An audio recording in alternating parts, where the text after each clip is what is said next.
Hello, if you're planning a trip to the Cayman Islands and you want to explore the island the authentic way, you must book a tour with Cayman Friendly Tours with Captain D. We're going to have the pleasure to meet him today and talk about his life, his job, and everything that he has to offer. So don't miss this opportunity. Stay with us because it's going to be an amazing journey.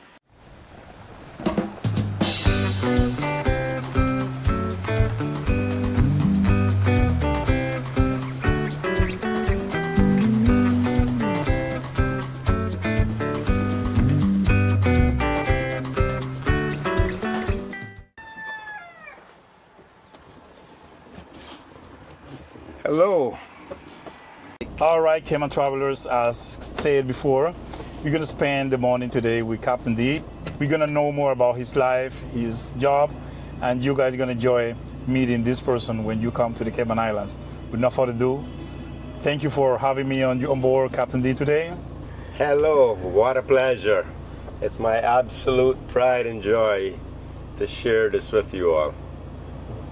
Thank you very much, Cap. So I keep saying if you come to the Cayman Islands and you ask for Denward Ebanks, little people would know who you are talking about. But if you say Captain D, then there's where Everybody knows. Everybody would know exactly, But because you have earned that prestige, over the years of working with tourists and with the society, with the community. But little people might know, less people might know also. Who is Denward Ebanks? And we want to talk about it a little bit. We want to talk about your childhood and how was growing up here in the Cayman Islands. And I have another question, but I'm going to ask you later on. Okay. Well, like you said, Mitch, I'm from the Cayman Islands, born and raised several generations back. My dad is Captain Marvin Ebanks. So I grew up in the tourism industry. From the time I was 5 years old, my dad had me on the boat with him, working with tourists. It has always been an absolute pleasure of mine. And that's where the name Captain D comes out from, because, by the time I was 16, graduated from school, started running the boats, tourists gave me that nickname. And it's a lot easier to remember than Denward, so it's all good with me. It works out perfect. Yeah, as far as growing up is concerned, I was born in '63, so I've seen Cayman come a long way in a short time. When I was growing up, it was totally different. Cayman has changed from primitive to sophisticated. As a kid, we didn't have TV and all that good stuff, right? Internet and all that stuff. So we played with kites, marbles, fishing, tops, which we call gigs, calavans, which is a bird trap we made from the straight sticks from a cabbage tree. And me personally, along with a dozen or so young men of that era, grew up in the North Sound working on the boats. It was an absolute fun time. It was work, but it was absolute joy doing it. And up until today, it's absolutely my pride and joy sharing Cayman with its visitors. As far as more in detail of how Cayman was back then, in the North Sound, for instance, it was, less than a dozen boats going out to the sandbar, which is called Stingray City today. We just called it the sandbar back then. And we did a full day snorkel trip where we would take the guests to the reef and snorkel, and while they're snorkeling on the reef, we would spear fish and lobster. And usually before spear fishing on the reef, we would stop on the sandy bottoms in the bay and pick up dive for some conch, and we would marinate the conch as an appetizer for lunch. And go in the bush and look firewood and cook up the fish and lobster for the guests over at Rum Point. Back then, Rum Point was a whole lot different from it is today. Now it's a lot of development over there. Back then it was nothing, just bush and mosquitoes and a little thatch bar. It was called the Wreck Bar. It was run by a gentleman by the name of Bruce Parker. Him, his wife, his son ran it during my growing up days. It was owned by someone else before that too, for a short period of time. But all during my growing up time, Mr. Bruce Parker, you know, in the 70s, he ran it. It was a lot of fun over there. We would have that good seafood lunch and then go to the sandbar after lunch. So we would save the fish carcasses from the fish we had filleted off, and we would throw the fish carcasses out to the stingrays when we get there, and you know, they would come up and eat it. But we didn't go there for the stingrays. We went there just because it was a shallow place in the middle of the ocean for people to swim. It was a beautiful sandbar. Used to have a lot of shells and sand dollars. We would collect us young guys would collect the sand dollars and give it to the guests. You know, they would tip us or whatever. But it was just a fun spot to go. The stingrays just kept getting tamer and tamer to us until in the very early 80s we got them to start hand feeding. We were scared of them, they were scared of us. So we would keep them at like an arm's length and go around in circles, and the guests would be taking pictures of that. Within a year or two, we figured out, give them small pieces that they could swallow easily, and they would sit there. We would hold them on our arms and they would just sit there. And we started to let the tourists hold them. That was in the very early 80s. It was a big construction boom going on here at the same time, where all those hotels were coming in. From the mid-70s to the mid-80s was when most of those hotels and condos came in.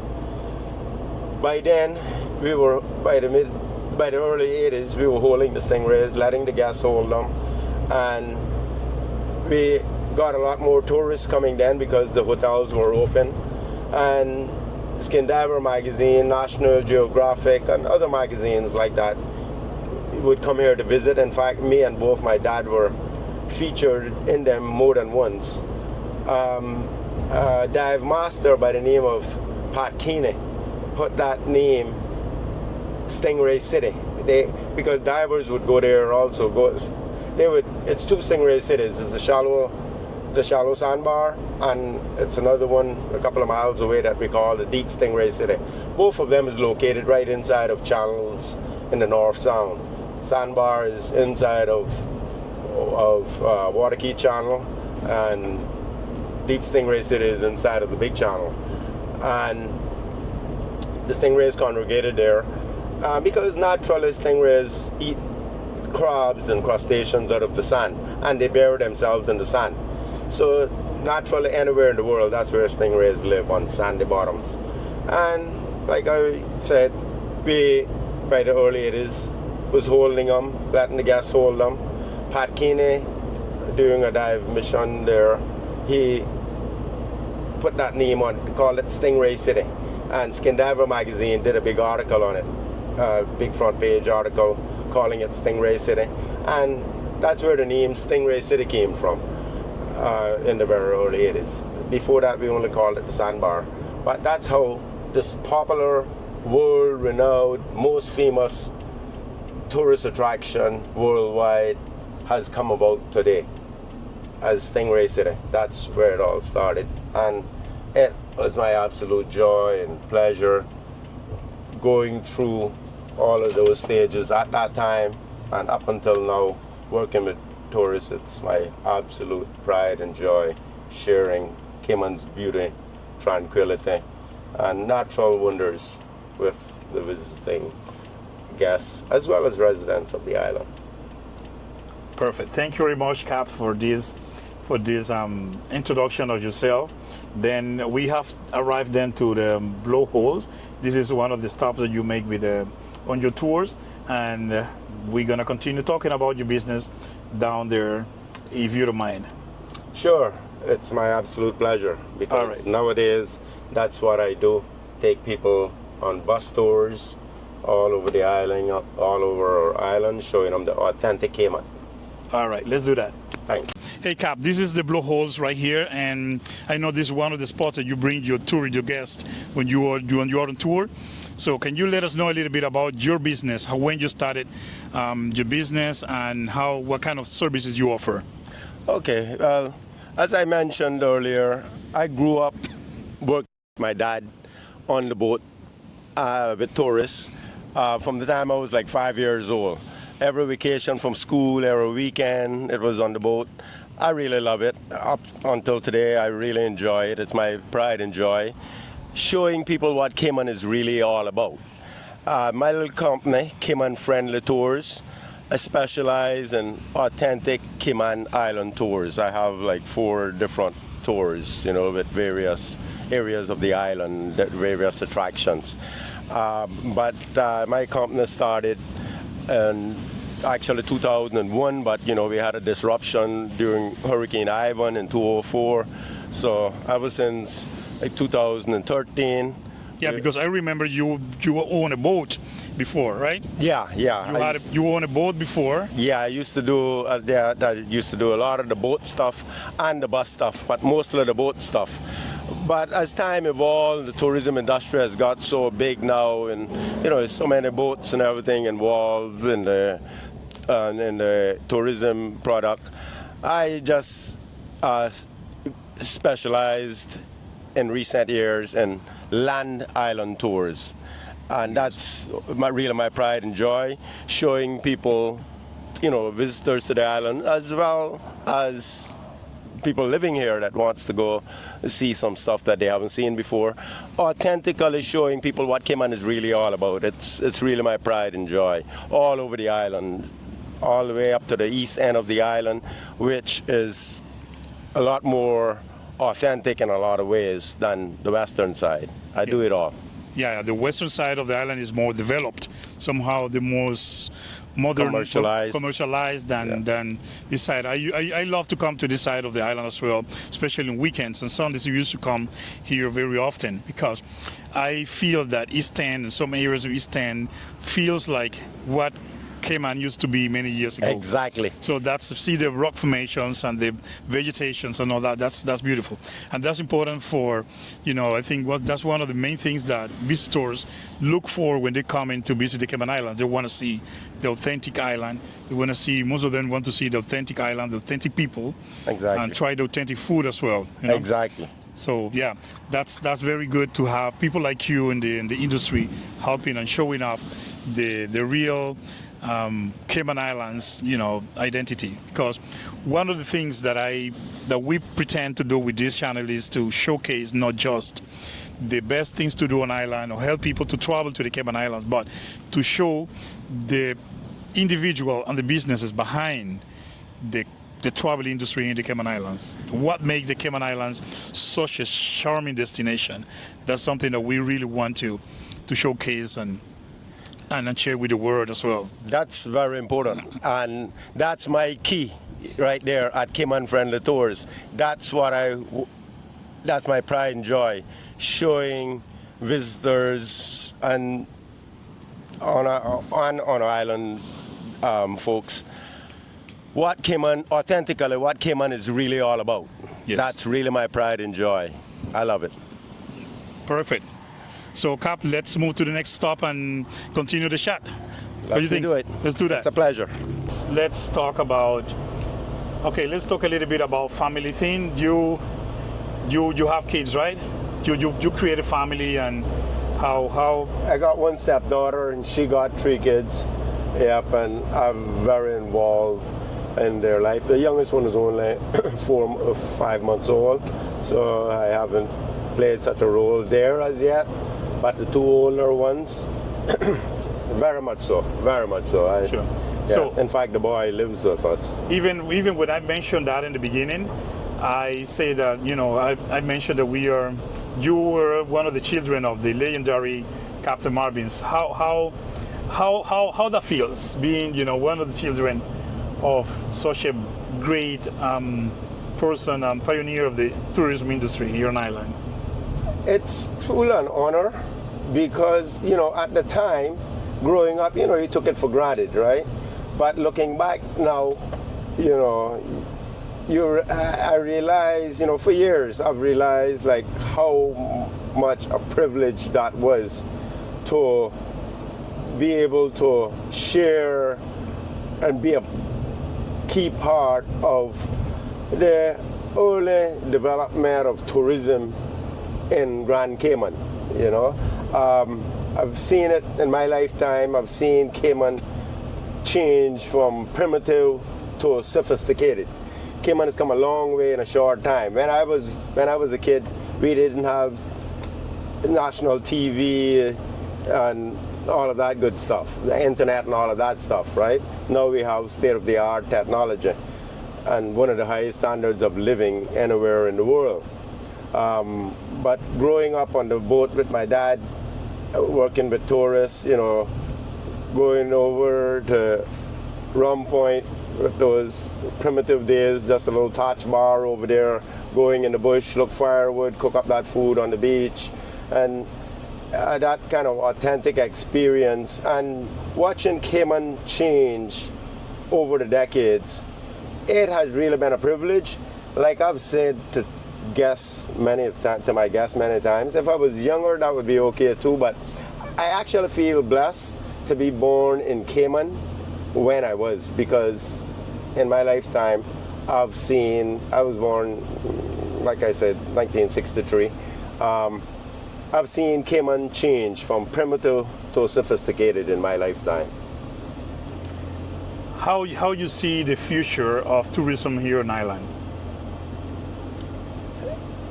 It's got, the landscape of tourism has changed so much over the years. I mean, like, you got to have huge operators these days with, lots of different vehicles, boats, buses, and so forth, for carrying, thousands of people, actually. And that's a new thing, over the last, couple of decades, right? That has got busier and busier.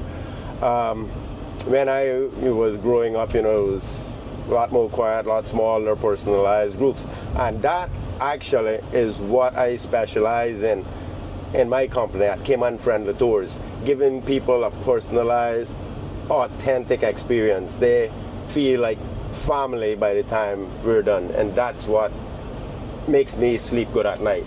And how I see the tourism product, as you asked, changing, in the future, I see a lot of those bulk loads of tourists being accommodated by some companies, as well as you got a few small companies on the island, like mine, for instance, that specialize in a more personalized experience. So I would certainly hope that guests are able to be treated with a personalized, authentic Cayman experience, letting guests know what Cayman is really all about. I would certainly hope that some companies maintain that in the future forever. Me personally, my company always will. God's willing, as long as I'm going. I know that people especially the operators that depend on the cruise ships industry, they have mixed up, feeling and opinions about the port. What do you think from your perspective? You want to share your thoughts about it? I think we definitely need a port where cruise ships can come right to the port and offload their passengers, because the cruise ship industry has made it very clear from quite a few years back, and they're showing it now. It's taking its course right now, that they are gonna discontinue using the small ships. They're building bigger mega ships. And those ships, those bigger ships, are not capable of being tendered like it is today because they're too huge. So they would have to anchor offshore. They can't come right to the dock. So tender boats would have to transport the people back and forth. It would take all day, you know, the majority, too long for them to use tenders. So that the ships, the mega ships, would have to have a port where they can come right to the dock and offload their guests. Cayman definitely needs that without a doubt, because that's a huge part of many of our livelihoods here. Without that, we're gonna miss out big time on the cruise industry, and that would be detrimental to the economy of this island. So we definitely need a port there where the cruise ships can come right to the dock and offload. The location is a very touchy issue. I haven't settled in my mind yet exactly where I'm comfortable with the best location going, but I have been guided in my thoughts and my common sense by a lot of advice from the older sea captains and environmental impact studies and all of those things over the years that has been gathered on where a location for the port should be. So a location, the specific location is another issue. However, the issue of should we have a port or not, yes, we definitely should have a port, without a doubt. We need it, and we need it soon as possible. If not, it's going to be very detrimental to the tourism industry of the Cayman Islands. All right, Cap. So this is the next stop that we did on this conversation tour, personalized tour that you have gave me this morning. I want to ask you two more questions. So one is going to be, what are your thoughts about getting more Caymanians involved on the tourism and travel industry? Because I know we see many visitors asking for where the Cayman and the locals are. So how you evaluate that? Extremely crucially important. I mean, I'll use for example, I went to the Bahamas a few years ago to renew my visa, my American visa. And like everywhere I went, you know, it was Bahamian people, you know, the restaurants, beach, everywhere. And I noticed that it's great. I mean, that's what people want to see generally when they go to a place. They want to know the people of that place. They want to find out something about the people. It's like an extra treat to be dealt with, you know, associated with the locals of any particular place in the world. And for Cayman, I mean, it's unfortunate, but it's true. You know, you see so many people on the front page of tourism that they're not Caymanian, and nothing at all against other people. That's fine. But I just think it should have a lot more Caymanians in the tourism industry on the front lines, that tourist visitors to the island can get to meet authentic Caymanians. It makes a world of a difference, because I mean, me personally, I meet tourists sometimes that's been here 5-6 times and they've never met a local. When they meet me, they're like, oh, at last we met one, you know. It's just so seriously crucial. And that's from one aspect. The other aspect is it's a wonderful occupation. Yes. It's very fulfilling for you to be representing, be an ambassador for your island, as well as financially very rewarding. You know, many people have came here and became millionaires starting from the bottom in the tourism industry. Caymanians can do the same thing, you know. So, Captain, let's continue with the talk about the importance of having Caymanians involved on the tourism industry. What would be what would be any message that you might send, or kind of encouragement that you might give to young or not so young Caymanians that want to get into the industry? My advice to them would be, please, let's get into it.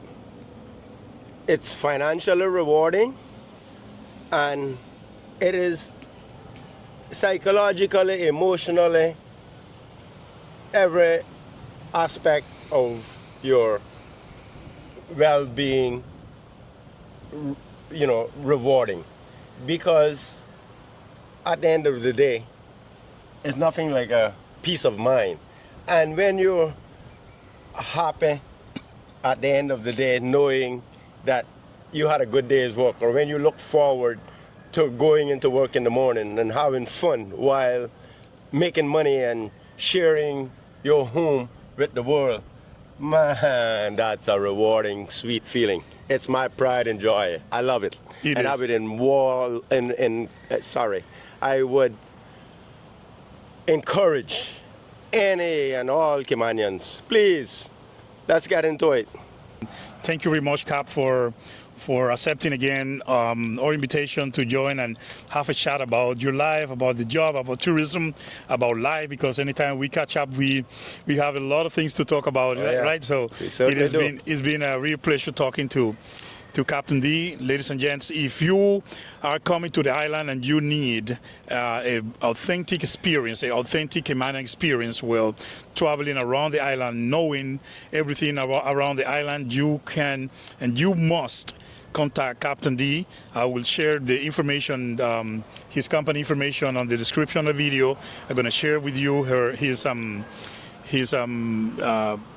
tours and programs, so you can contact Captain D to book your experience here in the Cayman Islands, an authentic Cayman experience. It would be my pride and joy, as I mentioned before, folks. Come on down, come see me.